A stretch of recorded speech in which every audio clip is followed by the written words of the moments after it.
Cherry MX Black needs no introduction when it comes to mechanical keyboard switches, and Cherry housings, especially the top housings, are still favored by many switch modders due to their uniquely deep sound signature. One popular frankenswitch that made its way around Twitch streams starting in around 2021 was combining the Cherry housing with a kailh-black stem, which some preferred to the black Cherry Pi due to a deeper sound signature than the BCP, which uses an H1 bottom. The Pleiades switch from Zenclack is marketed as a one-switch solution to the cost and waste associated with frankenswitching, while still retaining that signature Cherry sound and feel. Let's check out the specs right after you hear the signature sound of clicking that like button.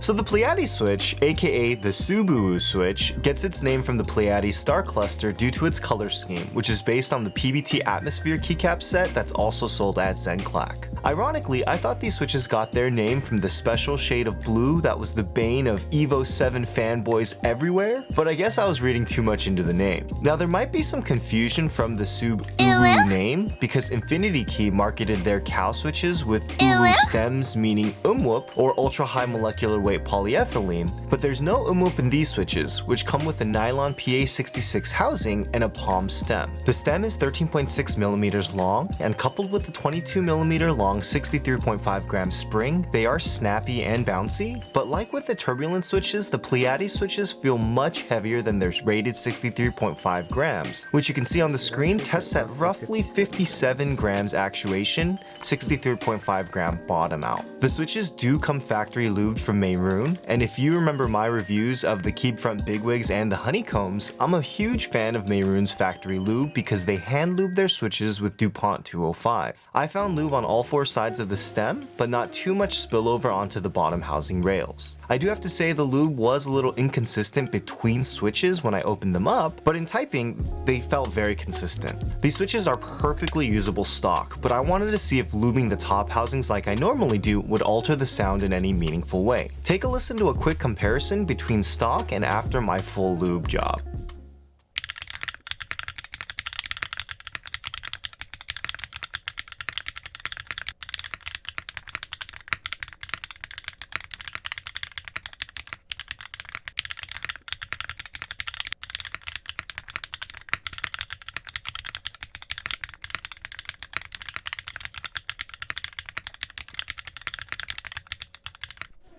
So lubing the top housings did lead to a very slight decrease in the transient sounds getting picked up by my mic, and it did make the return sound slightly lower pitched to my ears. However, change in both sound and feel are very marginal, and I'd say it's totally unnecessary. Interestingly, these feel and sound almost spot on for the switch that they're emulating, even down to that slight scratchy sensation that comes from Cherry tops. Overall, I'm really impressed with these switches, especially considering the price. But before we talk about the value, let's take a look at today's build, which is the AEboards Constellation in gummy O-ring mount with a brass plate. Keycaps are GMK Minimal.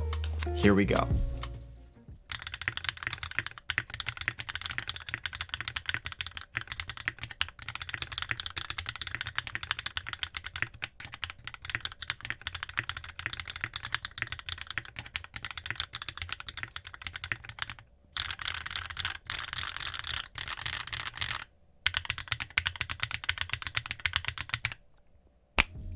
It's seriously uncanny how cherry-like these Maroon manufactured switches are, and the sound of that slight scratch can be heard better on the Consti. Now don't get me wrong, these switches are still very smooth, both stock and lubed, but there is something about that cherry top that just hits different, especially after ultimate smoothness seems to have been the goal in the switch scene for a while now, at the expense of sound signature, at least to me. A lot of nylon compositions that we're seeing in switches these days have a much higher pitch than I'd expect nylon to have, but it's nice to see Zenclack and Maroon bring out a nylon switch that has that more traditionally deep nylon sound signature, even with the long pull stem. So now let's talk value. At 40 cents per switch, these switches are a must buy, especially when considering that buying a similar Cherry housing and a kailh-black stem will run you at the very least 50 cents per switch. And that's only if you can even find kailh-blacks in stock for less than 25 cents a switch. I'm not going to repeat myself when it comes to the heat that Zenclack is bringing by releasing switches at this price point, but I'm truly excited to see where we'll see the average switch pricing go in 2023 and beyond. Just like I'm really excited to almost be at 5,000 subscribers. If you haven't subscribed yet and you're still watching at this point, do me a favor and help me get one step closer to my wife's goal of paying for this channel with YouTube ad revenue.